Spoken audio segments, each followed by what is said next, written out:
Welcome, friends and colleagues, wherever and whenever you might be on the face of the planet. This is actually part of a series of webinars that the G20 Interfaith Forum and the Group of 78 have been conducting during the course of the last couple of years, triggered, of course, by the invasion of Ukraine by the Russian Federation under the leadership of Vladimir Putin. This particular conflict has seemed to us from its onset to be somewhat different. A conflict certainly over territory, and yet a conflict as well that is so extreme, the first war, one might say, on the European continent since the end of the Second World War in 1945. It seems to be a harbinger, a very sobering harbinger, of the continued dissolution or dismemberment, or at least diminishing, of the world that was established after 1945 with the United Nations, the Bretton Woods institutions, and a way of dealing that we understood might lead ultimately to a more peaceful and more just world for all of its citizens. Clearly, we are further away from that goal than we thought, and this seems to be a critical juncture. In this particular webinar, we note that both Ukraine and Russia have used religion as a rallying call and a means to increase the legitimacy of their respective agendas. According to recent research, this approach has been quite successful within Russia and within Ukraine, as well as among Russian and Ukrainian diaspora communities worldwide. This particular panel of my good friends and colleagues, Stefan and Dmitro, will attempt to address from a variety of perspectives with employing their expertise, their backgrounds, their personal insights, what precisely we might draw as some insights, perhaps even conclusions, about how in this particular case, religion appears to be being weaponized in a cause that is globally questionable at the very, very best. It's my pleasure now, in fact, to welcome Dmitro and Stefan. They are going to begin with a presentation by each of them individually, and then there will be an opportunity for them to exchange thoughts and ideas and insights between them, following which we will move to a relatively brief period of question and answer. And you are more than welcome to submit questions in the Q&A box on the toolbar of your screen. The biographies for Stefan and for Dmitro can be found, I believe, in the chat on this particular webinar, as well as, of course, having been presented during the video in preparation for the webinar proper. And so then, without, as we say, further ado, I'd like to call upon my longtime friend, colleague, and even student on occasion, Dr. Stefan Belinsky, to open us up with his presentation. Thank you very much, Dr. Christie. Again, it's a pleasure and deep privilege to be here, and thank you for this invitation. Okay, can you see a PowerPoint? Yes. Okay, thank you very much. Well, again, one of the subjects which you taught me, Jim, was dialogue principles, principles of deep dialogue, which is actually very important to follow when having those conversations. And I just want to start from clarity where I'm at right now. And, so I am actually in the city of Winnipeg in Canada, and which is in Grace Hospital, which is situated on the ancestral lands of Anishinaabeg, Dakota, Oite, Dene, Inuit, and other indigenous peoples' territories, including Red River Métis, which is those people lived for centuries before we came to this land. And I want to also confirm my dedication to the truth and reconciliation with indigenous people as I live on their land. Well, talking about Ukraine and coming back to the theme of Ukraine, I just want to start from this map, which was created in 1918, just after World War One, and to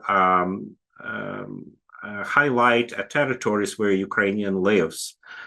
And as you see, since that time, those territories shrinking, a lot of them, those lands actually disappeared in Russian territories and other neighboring countries.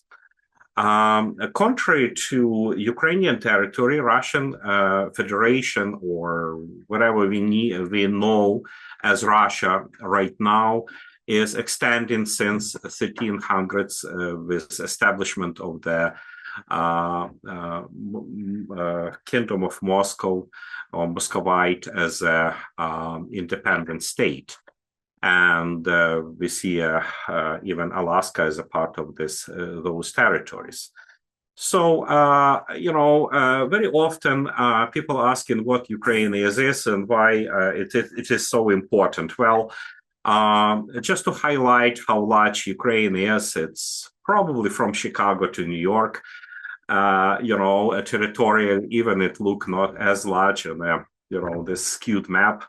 But in the same time, it is a geographical center of Europe, and have quite big significance, geopolitical significance through the centuries for what really happening in Europe.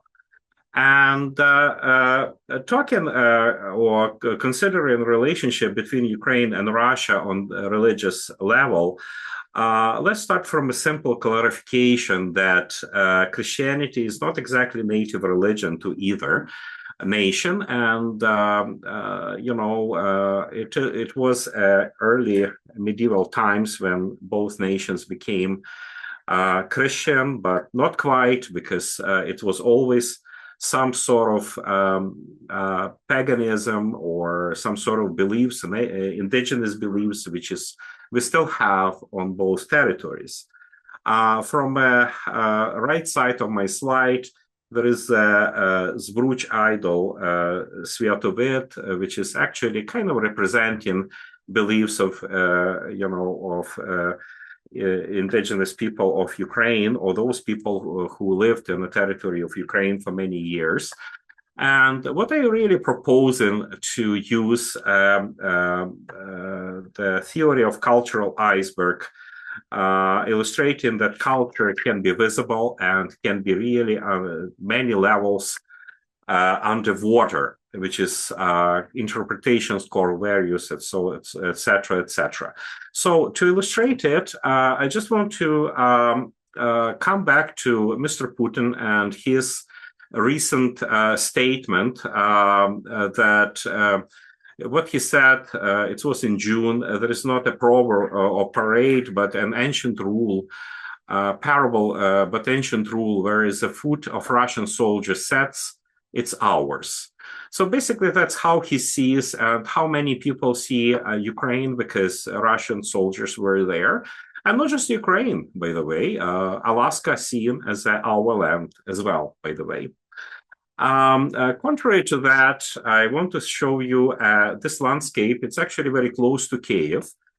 And those are called dragon ramparts, or Zmievy Valley. It's ancient system of defense, which was erected in the 2nd century BC and probably finished around 7th century AD. And so when Russian tanks were trying to attack Kiev, capital city of Ukraine, those structures stop advance of Russian troops. So basically what social media was talking, a lot of people were talking, well, our land itself fighting with invaders. So we do have a deep attachment to the land. Coming back to the religious confrontations, first religious confrontation I ever seen kind of unfold openly was exactly in that spot, what is on the picture. It's Western Ukrainian city of Ivano-Frankivsk, my alma mater, where I finished medical school. And it was 1989 where I was passing and I saw a huge crowd. And that huge crowd was actually having a coffin with person in that coffin. So what really happened, it was a division between communities in one of the Ukrainian villages. Some of them returned to a traditional Ukrainian Orthodox Church. Some of them still were in Russian Moscow Patriarchate Church. And the confrontation was huge. Confrontation actually was with, violence, beating, and this woman, she actually built a church before Soviet occupation. They were trying to bury her there, trying to have a service. So they came to the city hall, or this regional, parliament building, to seek injustice. So as a matter of fact, she was buried, but it were troops and, like about 20 soldiers and police detachment involved in keeping peace in that territory. So sometimes those conflicts can be quite ugly. As a matter of fact, conflicts of such nature are not new to Ukraine.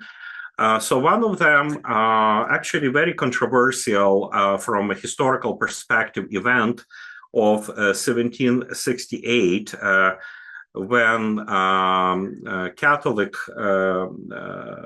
nobility of Polish-Lithuanian Commonwealth came to the Russian anti-Russian Bar Confederation. So there were multiple letters sent to the churches saying that, the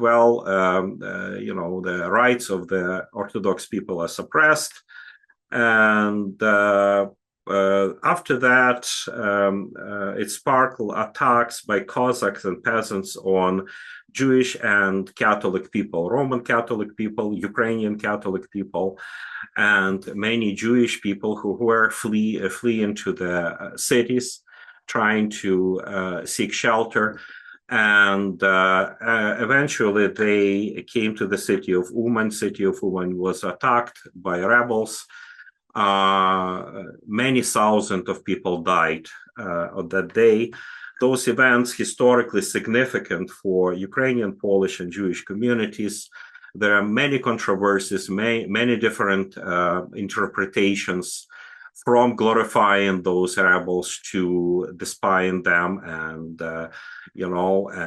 even one of the righteous people, Nachman of Breslau, he was a founder of Breslau branch of Hasidism.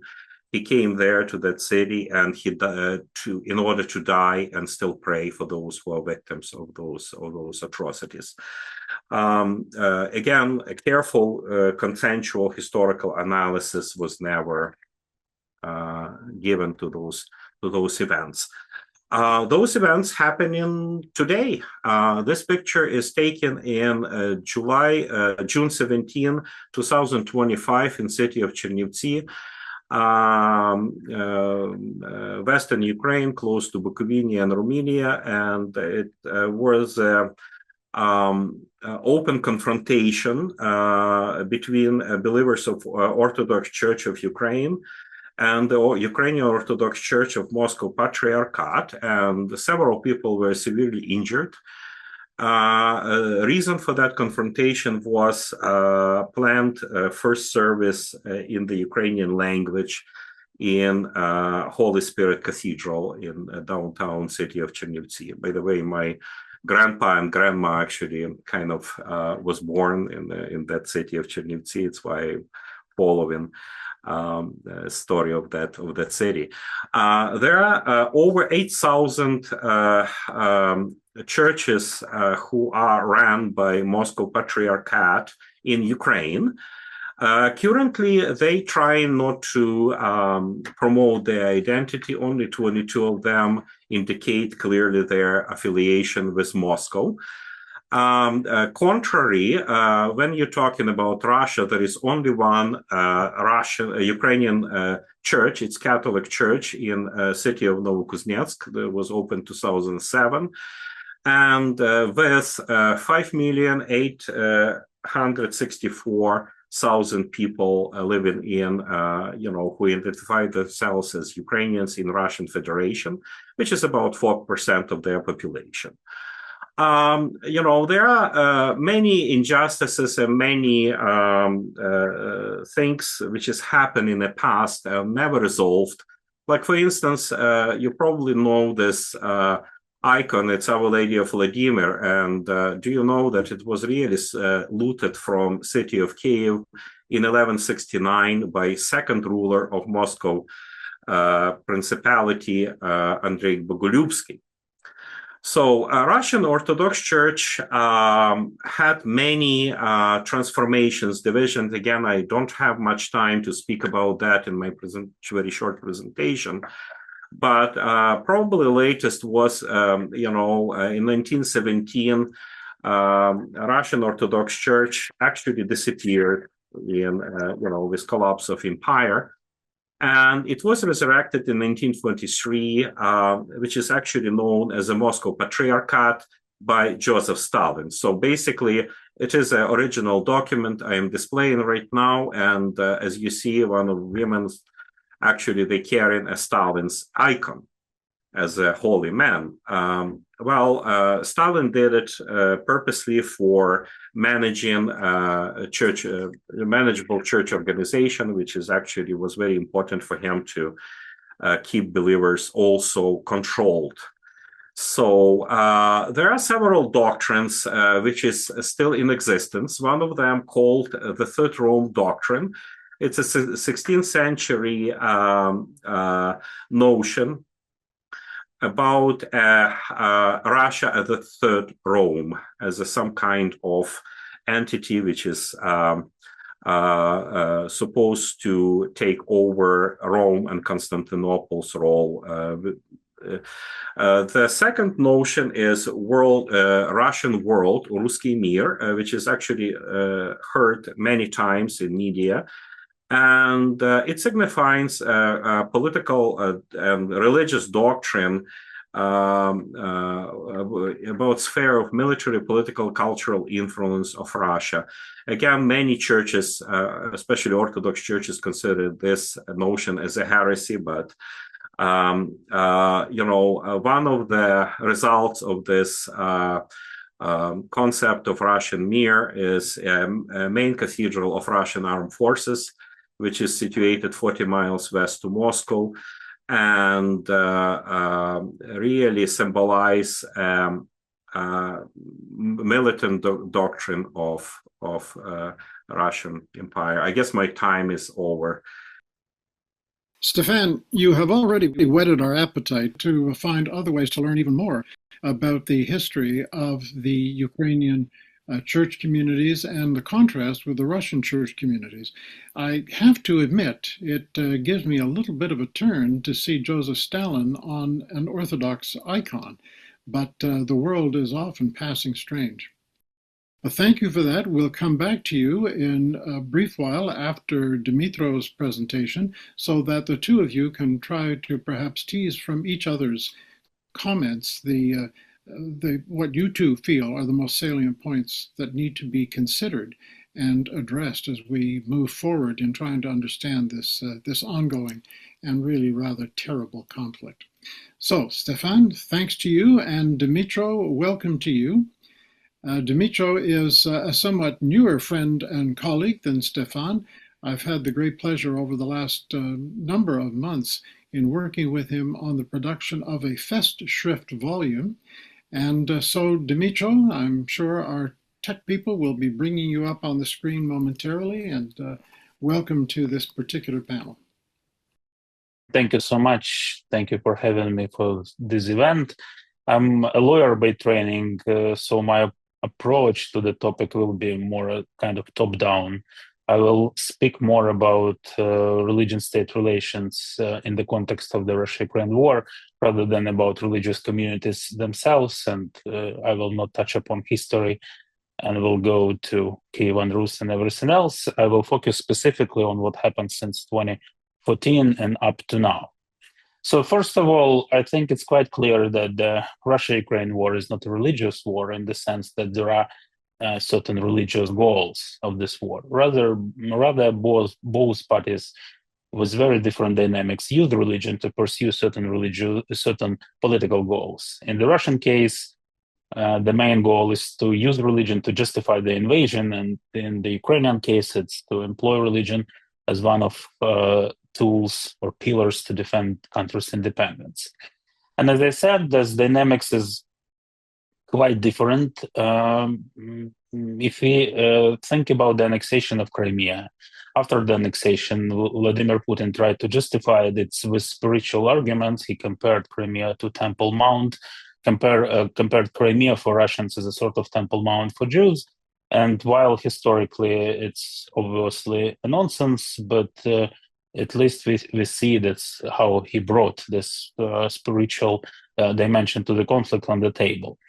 And again, it was more a kind of post-factum justification. I believe there is a significant evidence that Putin never recognized the independence of Ukraine and considered the transfer of Crimea to Ukraine as unfair, and religion was just a suitable tool to provide one more explanation why it made so much sense for Russians to occupy the Crimea. This has changed a lot closer to the invasion when religion made its way to the core argument of the war. In July 2021, Vladimir Putin published a paper, an article on historical unity of Russians and Ukrainians. The article, which is now considered as a prologue or as a sign of the preparation for the full-scale invasion, contains passages about religious unity of Russians and Ukrainians. And religion as a sort of part, as a sort of one of explanations, one of the elements, in addition to language assumption and historical unity, that can justify the unity of Russians of Ukrainians and can justify his conclusion that Russians and Ukrainians is the one people. In his address of February 21, 2022, 2 days before the invasion, Putin reiterated these arguments now in the form of accusation. He wrote or said something like that Ukraine has no sovereignty, it's a superficial political entity, and the West is trying to split or to separate brotherly people from each other, separate politically, separate morally, and also separate religiously, because in that speech Putin accused the Ukrainian government in the preparation of the shutting down the Ukrainian Orthodox Church affiliated with the Moscow Patriarchate. The Russian Orthodox Church has supported President Putin a lot in this aggression. The Church has developed the narrative of Russian war, Ruski Mir, that Stepan mentioned. It's a specific issue. What does this narrative mean? Because it's actually sort of narrative without significant substance, because they use this narrative to explain very different things and to target very different audiences. But at least in our context, Ruski Mir, Russian world, means that Russia, Ukraine, and Belarus constitute one political and spiritual space under the leadership of Moscow. The Russian Orthodox Church also and Patriarch Kirill personally multiple times justified both the war and what Russian soldiers have done in Ukraine, claiming even that the Russian soldiers who would die on the battlefield in Ukraine would have their sins washed away. The Russian Church and its leadership do not limit itself to the theological support of the war. We know that Russian priests, including leaders of the church involved in Russian propaganda, NGOs affiliated with the Russian Church, provide ammunition, aid, even weaponry to the Russian military. The Russian Orthodox Church is involved in the promotion of the Russian narrative of this of the defensive nature of this aggression against Ukraine on various international fora, including the United Nations, the OSCE, other global and regional organizations. The Russian Orthodox clerics are involved in re-education of Ukrainian children deported from Ukraine, which is allegedly a war crime. We know there is an investigation showing that the Russian clerics have been involved in, specifically been involved in re-education and indoctrination of Ukrainian children deported from Donetsk, Lugansk, Kherson region. Some of those children were placed in shelters run by the church. Orthodox clerics called for their baptism to the Russian church and encouraged these kids to join various military patriotic youth organizations in Russia. So it's not just a general support of the deportation and re-education, it's a practical involvement. And this support and justification of the war have raised a lot of questions whether law, both on international level or national level, can actually do something like that. I will not go into that. We can discuss it during Q&A, but there is a discussion that is now just at the beginning whether what Kirill did and what the church did can be qualified as, for example, abetting to the crime of genocide in the context of Ukrainian children, abetting to war crimes and crimes against humanity in the context of justification what Russian soldiers have done in Ukraine. But again, this discussion is much less well developed than, for example, the discussion about the involvement and the role of Russian military and political leadership or Russian media. In Ukraine, the dynamics is different. Maybe around 2016, Petro Poroshenko, the previous president of Ukraine, started promoting the idea of independent Orthodox Church as a part of Ukraine's independence from Russia. And with support of several international actors in the ecumenical patriarchate, it resulted in the establishment of the independent Orthodox Church of Ukraine in 2019, and then the recognition of the church by the Patriarch Bartholomew. But President Zelensky, when he came to power and with no religious agenda whatsoever beyond the celebration of spiritual independence, and it was the case for his religious policies up until the end of 2022. So even after the full-scale invasion, first year maybe, he was sort of ignorant or very separated from religious issues. But at the end of 2022, Zelensky returned to Poroshenko's idea of spiritual independence. He proposed the law that was adopted in August 2024 with the goal to liberate Ukrainian Orthodoxy. I quote with the president with the quote, to liberate Ukrainian Orthodoxy from Moscow devils. The law recognizes the Russian Orthodox Church as a part of the Russian state and a partner in war crimes committed by the Russian regime. And the law also established a legal mechanism to ban Ukrainian religious communities affiliated with the Russian Church.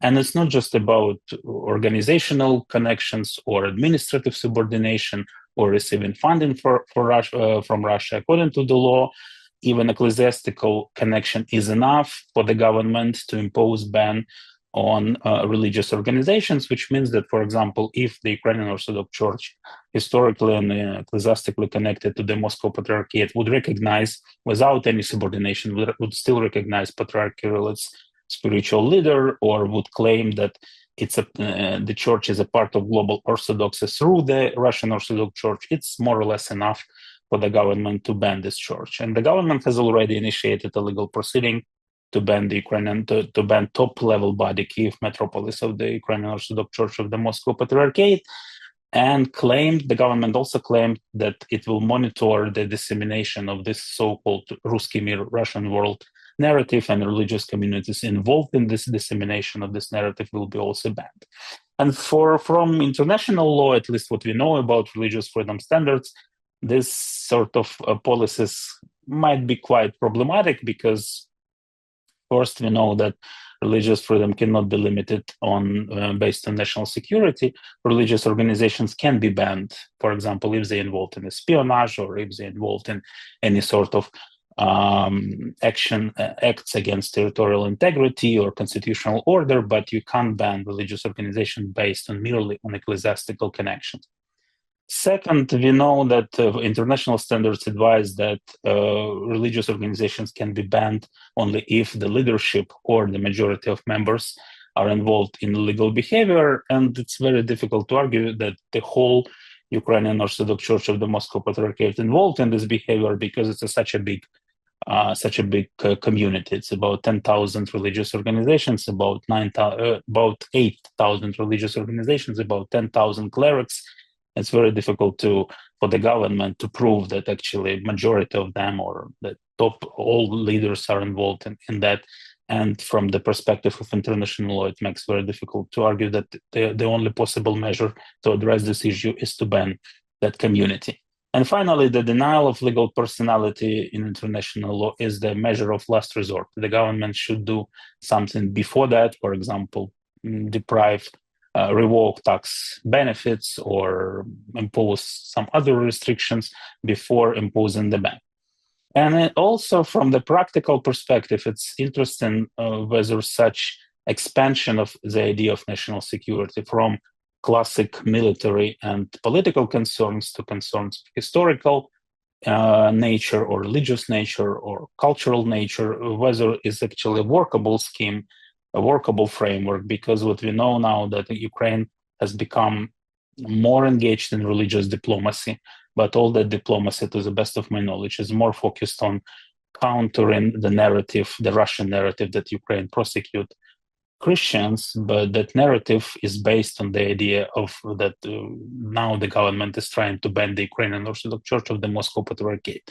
So this religious diplomacy doesn't really work to expand Ukrainian perspective on the war. It more work to specifically address the issue around the Moscow Patriarchate in Ukraine.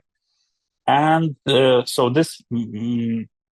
so we can see that while Zelensky started as a president with this religious neutrality policies, he ended up, because of the invasion and because of dynamics of public opinion in Ukraine, he ended up with this idea that national security is significantly broader than just issues of, as I said, military political threats coming from Russia, and must be expanded to religion or historical memory or language issues as well. And this makes the law that will potentially ban the Moscow Patriarchate in Ukraine popular among the most active part of the Ukrainian society, and will add to Zelensky rating, obviously, maybe, but again, its compliance with international human rights law remained questionable.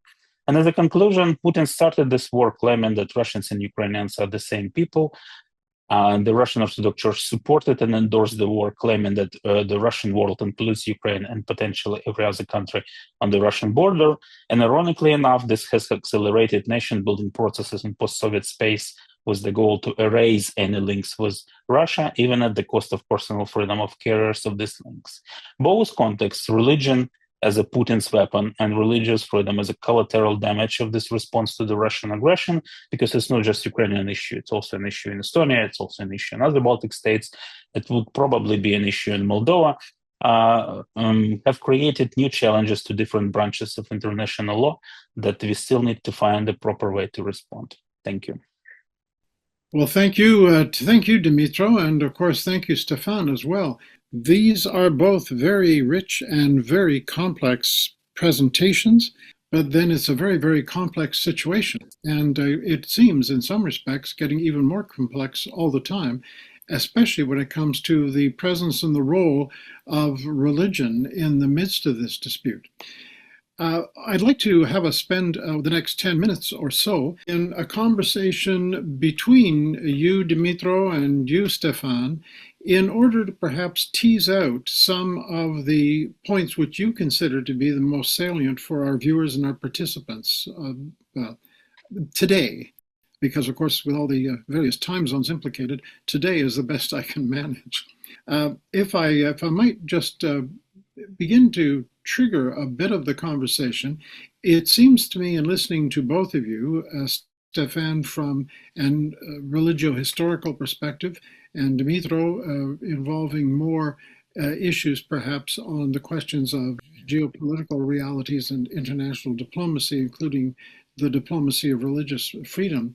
Yet both of you seem to suggest that, in fact, the nature of this particular conflict has been, call it, aggravated rather than enhanced by the complication of the religious experience in both Russia and Ukraine. So If you'd like to reflect on that or vary it entirely according to your perspectives, let's share insights from each of you. I think I'm going to invite you to choose who goes first with that or anything else. Okay, well, thank you, Jim. Well, again, Dmitro, it was a really great presentation. Thank you very much.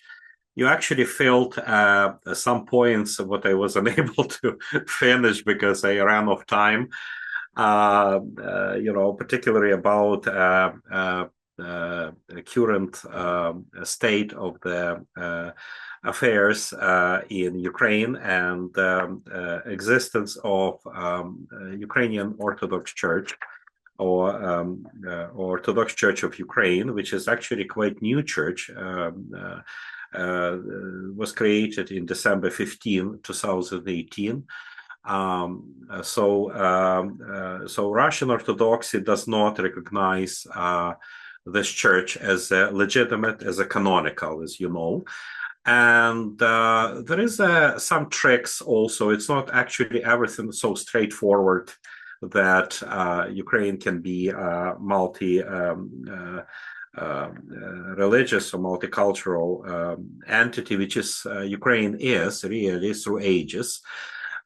So basically, there are some canons in in Orthodoxy that because Orthodox Church is really Episcopalian church and it's under the certain divisions and national boundaries.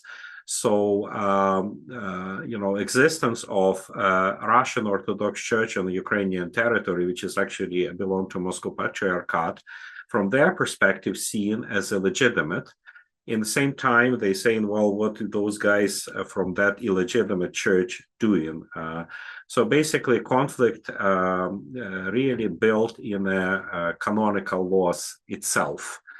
From other perspective, I do agree with you that when we're talking about dialogue, it's not really going well because it's either supporting Ukraine or supporting Russia. It's never any ground in between, and particularly about rights of people who are living on those territories, their support to them, freedom, etc., etc. There are some occurrences and quite curious occurrences since meeting between President Donald Trump and President Putin in Alaska. Maybe you heard about several clerics from Russian Orthodox Church outside of Russia trying to show some kind of support to Ukraine and ask Putin to actually stop this war. So one of them was Dr. Vasa Larin. She's a nun who actually was excommunicated for those statements to support Ukraine. She's now actually, she lives in New York as far as I understand, but she's now a part of the Ukrainian Orthodox Church. So another cleric who is actually was outspoken against war, Andrei Kurayev, proto-deacon. He's a professor, and he actually have to flee Russia and in April 2024, and now in Lithuania, as far as I understand. And he has to switch to Lithuanian church due to his views. So basically, probably there is some kind of pro-imperialistic, pro-war notions, which is actually very difficult for anybody to cross. I just want to hear your opinion, Dmitro, from perspective of lawyer, what you will think about all of this. Dmitro, back over to you. Well, I'm not sure to what extent me as a lawyer that I can comment what's going on within the Russian church and their opposition. I think you're true in the sense, you're right in the sense that there are some oppositional voices within the Russian Orthodox Church, but most of them, they either had to be silent, they were silenced, or they had to go somewhere, both in ecclesiastical sense but also in geographical sense. And at this point, it's more or less like it looks like the Russian Orthodox Church, at least institutionally, has been consolidated over the idea of the war with Ukraine and over the idea of Putin's support of Putin in this aggressive war. And but I don't really think that in this sense the Russian Orthodox Church is very different from the Russian society, which is more or less, if not supportive, at least silent about the war, right? And you can't say that there is any very specific role of the church on behalf of those who really would like to destroy Ukraine and so on. It's more or less probably fit the general situation in Russia. It's one issue. The second issue, the situation in Ukraine, I still think it's more problematic than just Russian Orthodoxy versus Ukrainian Orthodoxy. Because definitely because of the Russian Empire, we now have the imperial history. We now have two Orthodox churches, one of them which is connected with the Moscow Patriarchate, or was connected, because now the church claims that they are not a part of the Moscow Patriarchate anymore. And another is this independent Orthodox Church of Ukraine that was, as Stepan mentioned, created in 2014, but 2018. But before that, there was the Ukrainian Orthodox Church of Kiev Patriarchate, unrecognized Orthodox Church, and there was a Ukrainian Autocephalos, also unrecognized Orthodox Church. And cynically speaking, while I understand that for Orthodox people it might be a tragedy that the church isn't split and there are two competing or three competing churches in the region, but cynically speaking, it's probably the best thing that happened with religious freedom in Ukraine. Because since the very beginning, since independence, Ukraine has been a champion, religious freedom champion in the region, and I can claim is that the situation with religious freedom, at least before the full-scale invasion, was probably the best in the region. You can compare Ukraine maybe only with Estonia on post-Soviet space, and even if you compare us with neighbors to the west, countries like Poland, probably the situation with religious freedom in Ukraine is still better. And one of the answers to that, to why it happened, is this competition between two big Orthodox churches that have no power and no opportunity to be too close to the state, so that the government will try to impose restrictions on religious minorities, including, by the way, Ukrainian Greek Catholic Church, and to turn to the direction that, for example, Russia turned at the end of 1990s, or Belarus turned the same period, and so on and so forth. So in this sense, I do think that the existence of two Orthodox churches is probably not bad for the religious freedom climate itself. It's one point. And the second point, again, just final remark, these are both Ukrainian churches in terms of members. Their members are Ukrainian citizens, and you can't treat them as Russians or people who were sent by Russia or Russian agents, and so on and so forth. If there are some people who can be, and there are some criminal cases, this is also true. There are up to 40 court verdicts against Ukrainian Orthodox Church Moscow Patriarchate priests involved in a variety of crimes, from espionage to spread of religious hatred. But again, 40 court verdicts for the community of 10,000 clerics is probably not enough to ban the whole community. Well, thank you both for that the particular highlight of your two very fulsome presentations.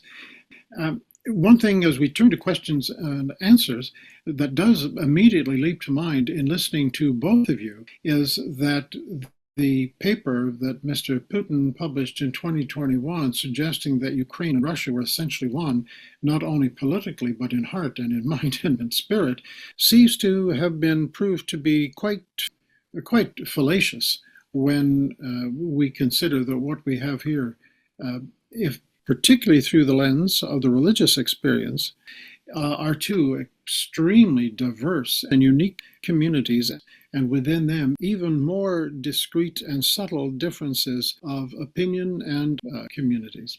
Well, that being said, we have a couple of questions in the Q&A box, and please, friends, feel free to type yours in and send them along.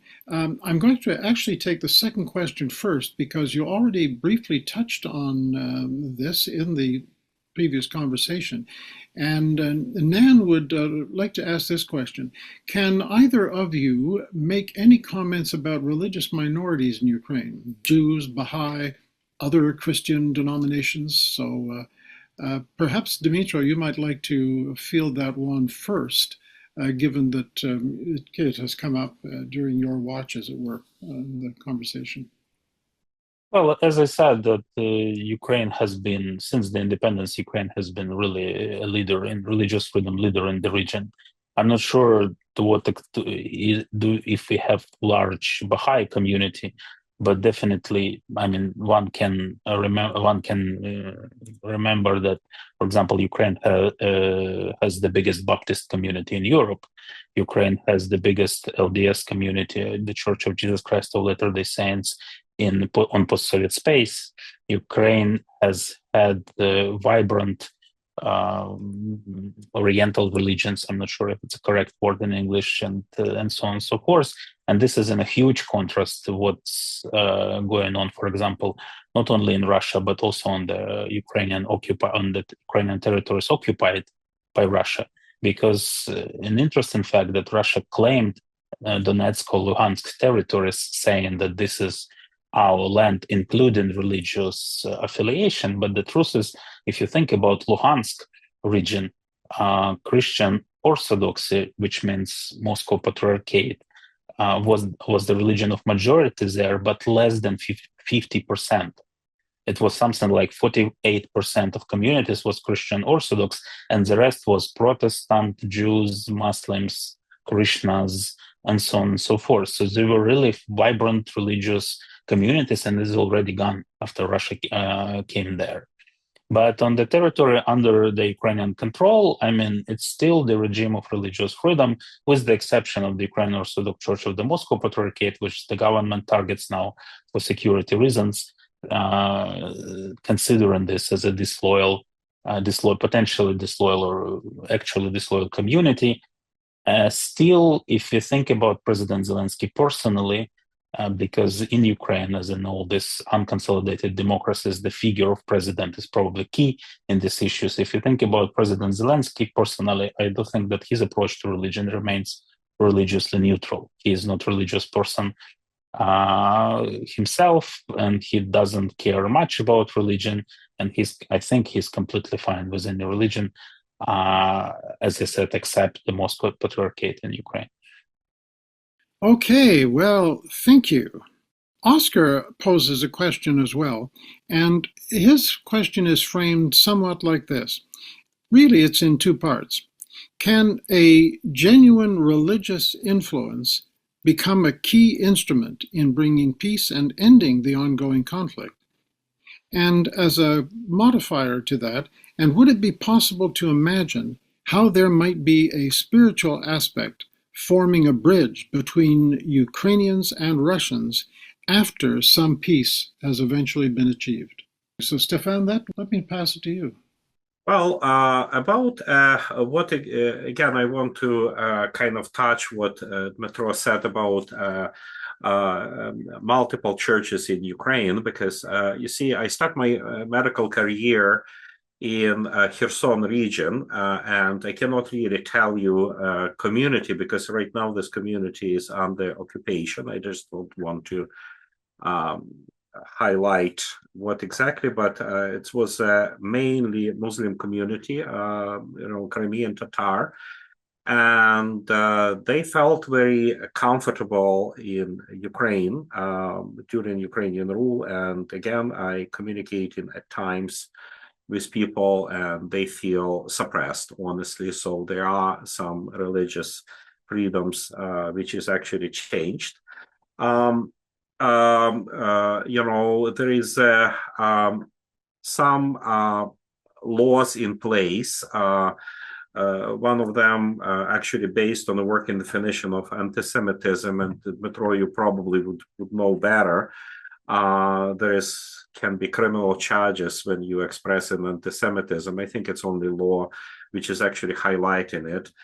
I know that there are a lot of people I kind of following, because a lot of my classmates still fighting in the ZSU on the front lines, and some of them Jewish, some of them Ukrainian, some of them Muslim people who actually fight.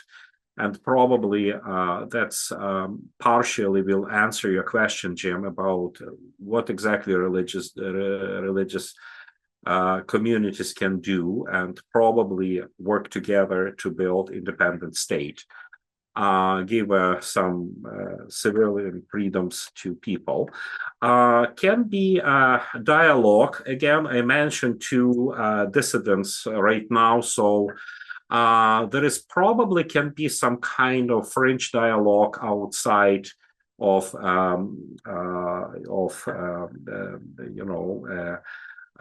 centers of religious affiliations, even in Ukraine or Russia, that could be possible as providing dialogue. You see, as you know, that dialogue cannot be provided with strong agenda. Dialogue actually could exist only when you have mutual listening and willingness to be transformed by this conversation. So even it's very problematic, I do believe that some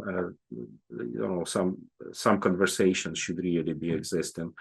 It would be probably bad to stop them. Mm-hmm. All right. Well, thank you for that response. We have one more question that we will not have time to address during the course of this webinar, but which I think would be a question well worth posing, because it's one that will no doubt preoccupy many of us over the coming months. I hope only over the coming months, but possibly over the next years.